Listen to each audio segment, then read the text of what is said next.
Bueno, otro tema que también es importante, obviamente, son las relaciones espaciales, ¿no es cierto? ¿Por qué? Porque, digamos, como sabemos, las macrofracturas, que son las más conductivas, las más importantes, que a veces no la podemos ver, las microfracturas son abundantes y entonces que son más posibles de detectar, pero, como les dije, pertenecen a un mismo sistema. Aquí vemos aquí vemos una tomografía de, una, de un núcleo donde se ven los sistemas de fractura. Fíjense que es interesante porque el sistema de fracturas de los macro, digamos por así decir, tienen un sistema conjugado de fracturas, etcétera, etcétera. Pero si hacemos un zoom, también acá vemos un sistema de fracturas conjugadas que tiene una escala menor. Y si vamos a una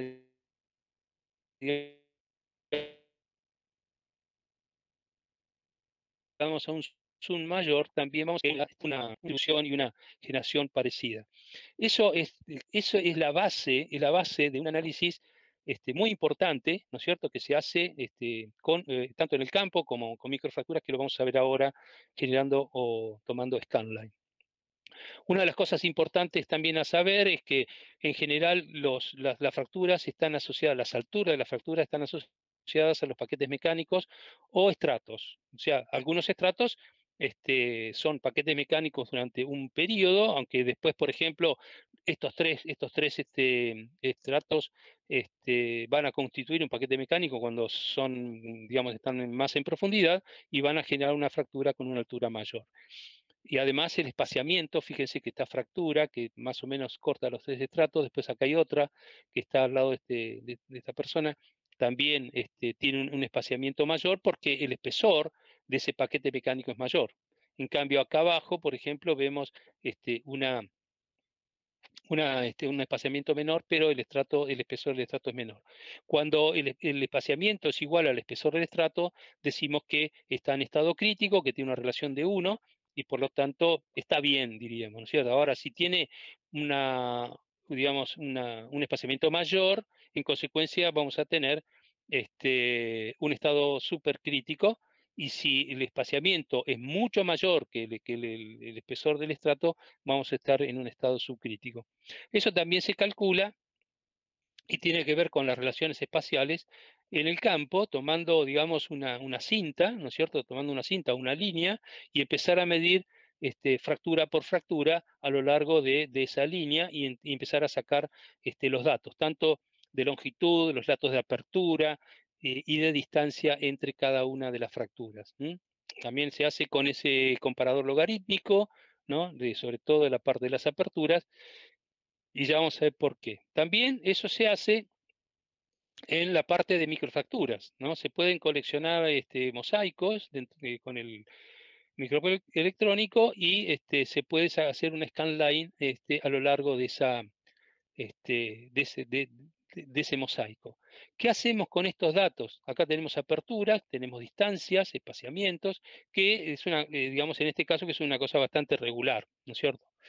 Bueno, este es un dato muy interesante porque con esos datos lo que podemos hacer es calcular o graficar en gráfico logarítmico, log-log, la frecuencia acumulada de las fracturas que medimos respecto de la apertura cinemática. ¿Qué resulta de ello? Tanto lo podemos hacer como vimos en el campo, ¿no? Con una scanline en el campo, con una scanline en el microscopio, en el laboratorio, y de alguna manera poder correlacionar los datos macros, ¿no es cierto?, de aforamiento con los micros de las sesiones delgadas. Bueno, resulta que en la mayoría de los casos, en muchísimas, resulta que la relación que existe entre las micro y las macrofractures son debido a una ley de potencia, es decir, a una relación fractal, ¿no? Eso quiere decir de que la relación se va manteniendo, y si yo tuviera que analizar fracturas que no las vi, por ejemplo, que estén en este campo, yo puedo extrapolar todos estos datos hacia esas fracturas de mayor apertura. Acá vemos, por ejemplo, de qué manera, digamos, esta relación cumple una función importantísima, porque con esto yo, por ejemplo, puedo calcular de que una fractura que tiene 1 milímetro tiene un espaciamiento promedio de 0,8 centímetros. o metros, perdón, 0,8 metros, ¿sí? Digamos, ese espaciamiento que yo puedo calcular, que es un espaciamiento promedio, me permite hacer trabajos digamos, de cómo voy a diseñar un pozo horizontal. Si yo tengo cada 1 metro y esa apertura me está brindando un caudal determinado, yo puedo calcular cuánto me sale el pozo, cuánto, digamos, si hago una rama de horizontal de 500 metros, 1000 metros, 1500, puedo calcular cuánto voy a recaudar con eso, en qué tiempo, cuál va a ser el tiempo de retorno, etcétera, etcétera. O sea que esto no es digamos, estos son datos, estas son medidas, no son, digamos, cosas indirectas, ¿no? O datos indirectos. Este comportamiento, digamos, aquí hay datos de más o menos unos 4.000 muestras, ¿no es cierto? Tanto de diferentes lugares, tanto de Escocia, Argentina, hecho por el laboratorio FRAC de Austin, en Texas, ¿no? Y donde se ven exactamente esas relaciones, digamos, fractal que hay en la distribución de la apertura versus la frecuencia acumulada. Ahora bien, el tema es muy interesante porque, digamos, nosotros podemos tener diferentes distribuciones y eso con la scanline no lo podemos saber. Lo que hacemos es sacamos un promedio. Por ejemplo, estas tres distribuciones que vemos acá tienen el mismo promedio. Aunque no lo crean, pero tienen el mismo promedio. Tomando el número de fracturas nada más que están distribuidas de diferente manera. Aquí tenemos una, una distribución regular, acá tenemos una distribución con clusters y acá tenemos una distribución aleatoria, básicamente, que aparentemente no tendría ningún ordenamiento, por así decir. Entonces, ¿qué hacemos? Bueno, aquí vemos, por ejemplo, un set de fracturas, ¿no es cierto?, tomado a lo largo de una scanline. Eso fue tomado también en la formación Pedernales en Texas. Y esa scanline representa 59 metros de registro con un promedio de espaciamiento de las fracturas de aproximadamente 64 milímetros. Los estudios realizados comprueban que el espaciamiento de las aperturas presenta una distribución de potencia como en la mayoría de los casos, ¿no es cierto? Ahora, hay una coeficiente de variación, ¿no es cierto?, que estadístico de la dispersión, que muestra que esta distribución de fracturas está clusterizada. Pero lo único que podemos decir que está clusterizada, pero nada más. No podemos tener otras medidas como la que vamos a ver ahora.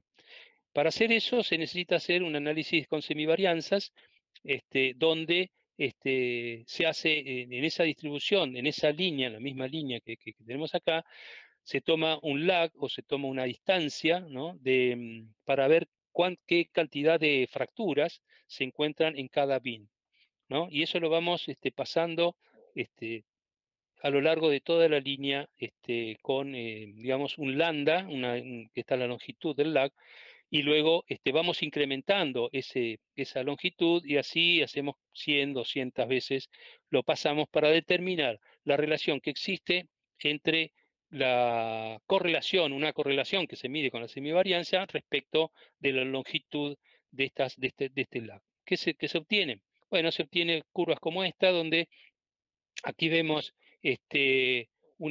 digamos, una curva que prácticamente ya vamos a ver que, digamos, como esto, lo único importante acá es saber cuál es el estado de meseta que se encuentra en la curva, que es el grado de correlación más alto que se encuentra esa distribución de fracturas, ¿no es cierto?, como es en este caso, ¿no?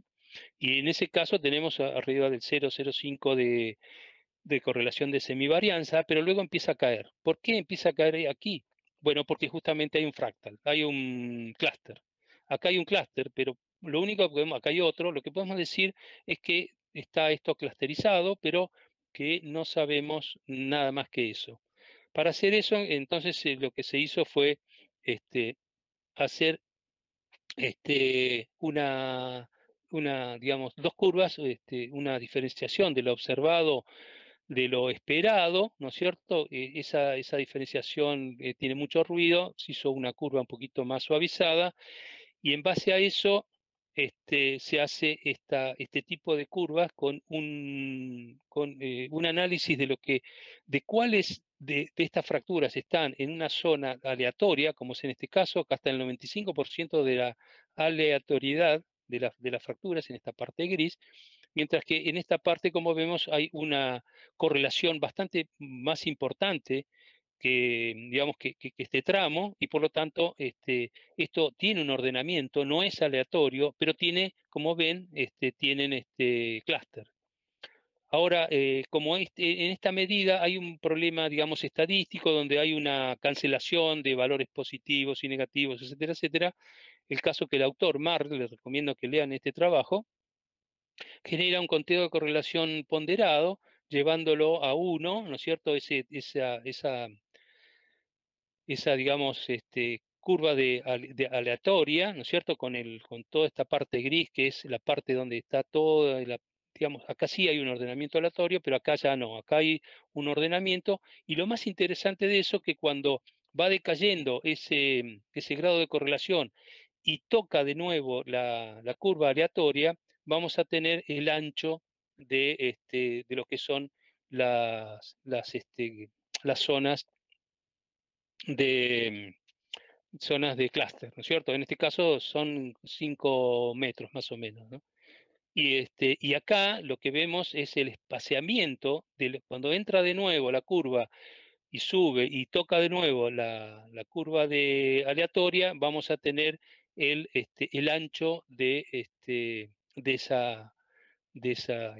esos clústeres. Así que imagínense, teniendo estos datos, no solamente, digamos, de cómo, qué características tiene el cemento y qué tipo de régimen es, sino también el espaciamiento y si está clusterizado o no. Y el ancho de los clústeres, evidentemente, es una herramienta fantástica en la cual nosotros podemos generar un montón de mapas, por así decir, pero que luego lo vamos a ver en un modelo, digamos, en un modelado de fracturas. Acá lo que se hace es, por ejemplo, bueno, tenemos mapas de orientación, de fractura, de intensidad y de calidad, y por lo tanto, en un campo, si tenemos muchos pozos, podemos llegar a definir zonas de altas calidades de fracturas para poder desarrollar un campo de petróleo o de gas.